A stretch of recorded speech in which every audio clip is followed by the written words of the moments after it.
sentiment est un peu mitigé. Il ne faut pas être vraiment satisfait de la rencontre.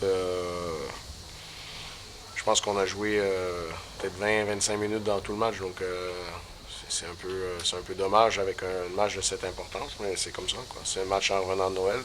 Il n'y a pas d'excuse. Les deux équipes reviennent de Noël, donc il n'y a pas d'excuse. Quand tu veux jouer la tête du championnat, il faut que tu te présentes dès la première minute.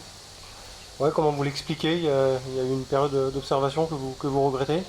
Non, il n'y a pas eu de période d'observation. Les gars, ils savaient ce qu'ils avaient à faire. Ils n'ont pas nécessairement sorti en première période. Je pense qu'ils ont été surpris après le premier but. Et puis après ça, on s'est un peu cherché. Et puis on a replacé tout ça dans le vestiaire après la deuxième période. Et puis après ça, il y a eu une erreur de concentration pour le troisième but sur un mauvais changement. Et puis on a pris un but qui nous a c'est comme un coup de poing du boxeur ou c'est un petit KO. Et on s'est relevé, mais on n'est jamais revenu correctement. 6-3, est-ce que le score reflète la physionomie du match? Le score ne reflète pas la physionomie du match pour moi. C'est un match qui est beaucoup plus serré que 6-3. Comme j'ai dit, on a donné 4 buts gratuits à l'adversaire où on les a donnés sur un plateau d'argent. Et des joueurs de cette qualité-là, Fudjic, Plèche, Gaspard, Chauchard, tu peux pas les laisser tout seuls dans cela. Bon, il y a eu une belle intensité quand même, surtout dans le troisième tiers, beaucoup de tension sur la glace, hein. Vos joueurs ont répondu présent. Ouais, deuxième, troisième période, comme j'ai dit, il y a eu de l'intensité, mais l'intensité, c'est pas tout. C'est pas en allant chercher des charges puis en donnant des coups de bâton que ça fait la différence. C'est en patinant, c'est en jouant 3 périodes, 60 minutes, mettant des pelles à la cage. C'est pas l'identité qu'on veut avoir chez les Comètes de Menon, donc voilà. Oui, il y a comme des regrets à nourrir. Non, mais il n'y a pas de regret. Comme j'ai dit, c'est un match qui nous ferait progresser, franchement. C'est un match qui nous met l'heure juste. Et puis on se dit que si on veut gagner le championnat, ben maintenant, il faut qu'on se retouche les manches et qu'on travaille plus fort. C'est tout. Il n'y a pas Bon, de regret, il n'y a aucun regret.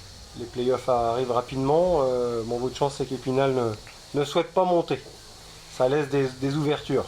Ouais, écoute, là, l'Épinal ne souhaite pas monter. Ça, c'est vous qui le dites. Maintenant, s'ils gagnent le championnat, ils vont y aller. Hein. Ils ont 2600 personnes par match. Je pense pas qu'ils ont des soucis de budget, donc je ne m'inquiète pas pour Épinal, faites-vous en pas. Faut éponger quand même Ouais, mais le passif. ouais, mais ça va s'éponger assez rapidement. Inquiétez-vous pas, je connais la musique. Qu'est-ce qui vous attend, vous, comme rencontre derrière? Nous, on joue Rouen, Français-Volant, Ivry-Véry, Amnéville. Donc, c'est pas de tout repos, quoi. Bon, il y a une belle colonie étrangère, comme ça répond. Globalement, vous faites une saison intéressante.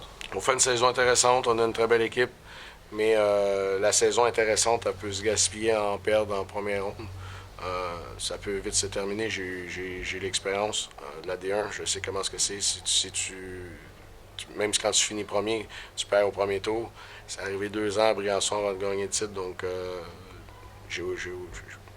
pour moi, pour l'instant, la saison, elle est pas, je suis pas satisfait. Pour conclure, l'ambiance de Poisson Pré. Ben, c'est génial, c'est une belle patinoire. C'est la première fois que je viens ici, je suis très content. Les partisans sont incroyables.